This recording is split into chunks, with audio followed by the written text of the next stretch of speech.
Welcome back. Davanagere south ಬಗ್ಗೆ ನಾವು ಮಾತನಾಡ್ತಾ ಇದ್ವಿ. ನಟರಾಜ್ ಗೌಡ್ರೆ, ಅಬ್ಸರ್ ಅವರು ಮಾತನಾಡಿದ್ದು, ಸುಭಾನ್ ಸಾಬ್ ಅವರು ಮಾತನಾಡಿದ್ದನ್ನು ನೋಡಿದ್ರಿ.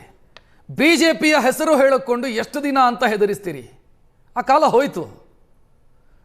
ಟೇಕ್ ಇಟ್ ಫಾರ್ ಗ್ರಾಂಟೆಡ್ ಅಂತ ಅನ್ಕೊಳ್ಬೇಡಿ ಮುಸ್ಲಿಂ ಸಮುದಾಯವನ್ನ ಅಂತ. ಎಲ್ಲರೂ ತಮ್ಮದೇ ಆದಂತಹ ಸಾಮರ್ಥ್ಯನ ಹೊಂದಿರತಕ್ಕಂಥವ್ರು, ಎಲ್ಲರಿಗೂ ಜಾಗೃತಿ ಇದೆ. ನಮಗೆ ಬೇಜಾನ್ ಆಲ್ಟರ್ನೇಟಿವ್ ಅಂತೂ ಇಡೀ ದೇಶದಲ್ಲಿ ಇದು ಮಲ್ಟಿ ಪಾರ್ಟಿ ಡೆಮಾಕ್ರಸಿ ಎಲ್ಲರಿಗೂ ಇದೆ. SDP ಒಂದು ಪಕ್ಷ, AMIM ಒಂದು ಪಕ್ಷ ಇದೆ, ಆಮ್ ಆದ್ಮಿ ಪಾರ್ಟಿ ಕೂಡ ಪಕ್ಷ ಇದೆ, JDS ಕೂಡ ಪಕ್ಷ ಇದೆ. ಆತರ ಏನಿಲ್ಲ.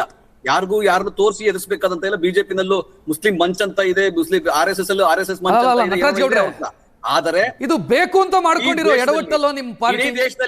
ಇಡೀ ದೇಶದಲ್ಲಿ 1600 ಜನ MLA ಗಳಿದ್ದಾರೆ ಬಿಜೆಪಿನಲ್ಲಿ.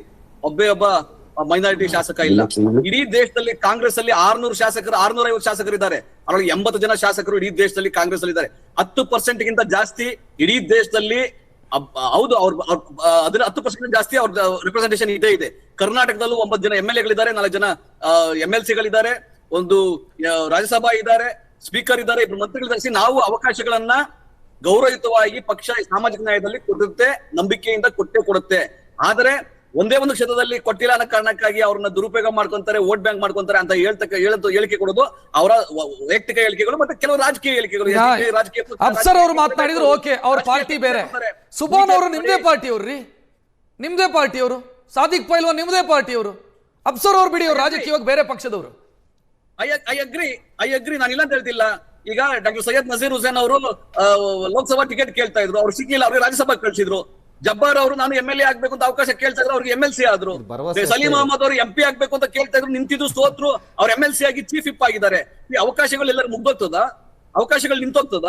ಪಕ್ಷ ರಾಜಕಾರಣದ್ದು ಹೌದು ಸಿಗೋದಿಲ್ಲ. ತಾಳ್ಮೆ ಇರಬೇಕಿತ್ತು, ತಾಳ್ಮೆ ಇರಬೇಕಿತ್ತು. ಪೈಲ್ವಾನ್ ಗೆದ್ದಿರೋರು, ನಾನು ನಿಮ್ಗೆ ಮತ್ತೆ ಹೇಳ್ತೀನಿ ಕೇಳಿ. ಸಾದಿಕ್ ಪೈಲ್ವಾನ್ ನಮ್ ನಾಯಕ, ಕೊಟ್ಟಿದ್ರೆ ಗೆಲ್ತಾ ಇದ್ರು, ಅದ್ರೊಳಗೆ ತಪ್ಪಿಲ್ಲ.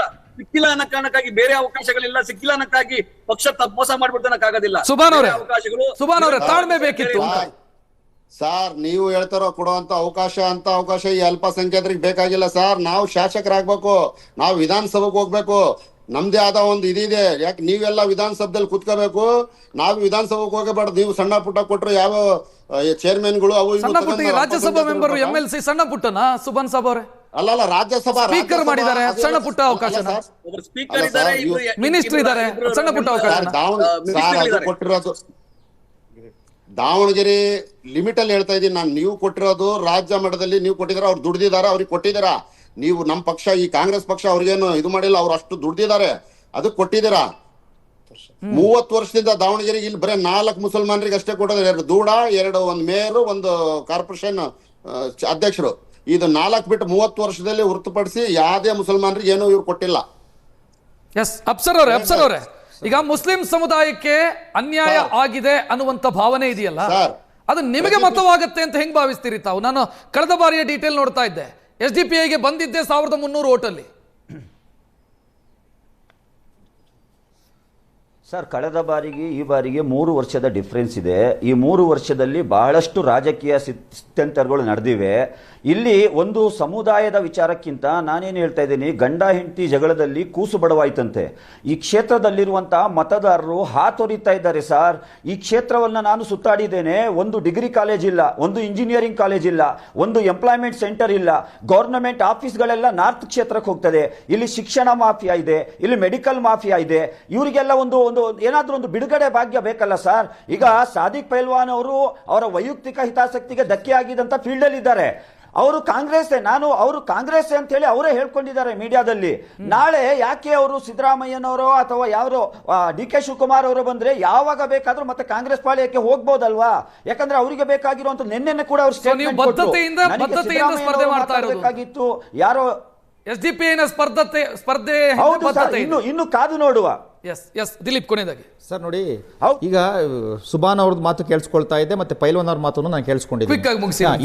ಇವ್ರು ಏನ್ ಹೇಳ್ತಾ ಇದ್ದಾರೆ ಅಂತಂದ್ರೆ, ಸುಭಾನ್ ಅವ್ರು ಆಗಿರ್ಬೋದು ಅಥವಾ ಪೈಲ್ವಾನ್ ಅವ್ರಿಗಾಗಿರ್ಬೋದು, ಇಲ್ಲಿ ಪ್ರಜಾಪ್ರಭುತ್ವ ಸತ್ತೋಗಿದೆ. ಸುಭಾನ್ ಅವ್ರು ಏನ್ ಕೇಳಿದ್ರು, ನಾನು ಟಿಕೆಟ್ ಕೊಡಿ ಅಂತ ಕೇಳಿದ್ರು, ಅವ್ರನ್ನ ಪಕ್ಷದಿಂದ ಉಚ್ಚಾಟನೆ ಮಾಡಾಕ್ತಾರೆ. ಈಗ ಪೈಲ್ವಾನ್ ಅವ್ರಿಗೆ ಏನ್ ಹೇಳ್ತಿದ್ದಾರೆ, ನೀವು ತಾತನ್ ಸೇವೆ ಮಾಡಿದಿರಿ, ಅಪ್ಪನ ಸೇವೆ ಮಾಡಿದ್ದೀರಿ, ಸೊಸೆಗೆ ಗೆಲ್ಸ್ಕೊಟ್ಟಿದ್ದೀರಿ, ಈಗ ಮಗನ ಸೇವೆನೂ ಮಾಡಿ. ಅರೆ ಅವರು 40ರಿಂದ 50 ವರ್ಷ ರಾಜಕೀಯ ಅನುಭವ ಇದೆ, ನೀವು ಇನ್ನೂ ಸೇವೆ ಮಾಡಿ ಅಂದರೆ ಇನ್ನೂ 40 ವರ್ಷ ಅವ್ರು ಸಾವು ಬಂದ್ಬಿಡ್ಬೋದು ಸರ್, ಅವ್ರು ಮುಪ್ಪೆ ಬಂದ್ಬಿಡುತ್ತೆ. ಇನ್ನೆಷ್ಟು ವರ್ಷ ಸೇವೆ ಮಾಡಿಸ್ಕೊಂತೀರಿ? ಅವ್ರಿಗೆ ಅವಕಾಶವನ್ನು ಕೊಡ್ಬೇಕು ಸರ್. ನಾವು ಕೊಟ್ಟಿದ್ದೀವಿ ಸರ್, ಒಬ್ಬ ದಲಿತ ನಾಯಕನಿಗೆ ಅವಕಾಶ ಕೊಟ್ಟಿದ್ದೀವಿ. ಇವ್ರು ಏನೇನು ಹೇಳಿದ್ರು ಡಮ್ಮಿ ಕ್ಯಾಂಡಿಡೇಟು ಅದು ಇದು ಅಂತೇಳಿ, ಚುನಾವಣೆ ರಿಸಲ್ಟ್ ಬಂದಾಗ ಗೊತ್ತಾಗುತ್ತೆ ಯಾರು ಡಮ್ಮಿ ಕ್ಯಾಂಡಿಡೇಟು ಅಂತಕ್ಕಂಥದ್ದು. ಅದು ರಾಜಕೀಯ ನ್ಯಾಯ ಅಂತಕ್ಕಂಥದ್ದು, ಸಾಮಾಜಿಕ ನ್ಯಾಯ ಅಂತಕ್ಕಂಥದ್ದು. ಸಾಮಾಜಿಕ ನ್ಯಾಯ ಅಂತ ಹೇಳ್ತಕ್ಕಂಥವ್ರು ಇವ್ರು ಕೊಡೋರು ಯಾಕದೊಂದು ಕುಟುಂಬಕ್ಕೆ ಸ್ಟಿಕ್ ಆನ್ ಆಗಿದ್ದಾರೆ. ಆಯ್ತು, ಈಗ ಅಲ್ಪಸಂಖ್ಯಾತರು ಕೊಡೋಕ್ಕಾಗಲಿ, ಯಾರೋ ಒಬ್ಬ ದಲಿತ ನಾಯಕನ್ ಕೊಡೋರು, ಯಾರೋ OBC ಕೊಡೋರು, ಅಥವಾ ಯಾರೋ ಕುಟುಂಬ ಆ ಕುಟುಂಬದಲ್ಲೇ ಇರಬೇಕು. ಇವತ್ತು ಸಮಯ ಮೀರ್ತು. ಥ್ಯಾಂಕ್ ಯು ಅಫ್ಸರ್ ಅವರೇ. ಸುಭಾನ್ ಸಾಬ್ ಮತ್ತು ನಟರಾಜ್ ಗೌಡರಿಗೆ ಧನ್ಯವಾದವನ್ನು ಹೇಳ್ತಾ ಕಾರ್ಯಕ್ರಮವನ್ನು ಮುಕ್ತಾಯಗೊಳಿಸುವಂತ ಸಮಯ ಇದು. ಇವತ್ತಿನ ಟ್ರೆಂಡಿಂಗ್ ಎಟ್ 10 ನೇರ ದಿಟ್ಟ ನಿರಂತರ ಸುದ್ದಿಗಾಗಿ ನೋಡ್ತಾ ಇರಿ ಏಷ್ಯಾನೆಟ್ ಸುವರ್ಣ ನ್ಯೂಸ್. ನಮಸ್ಕಾರ.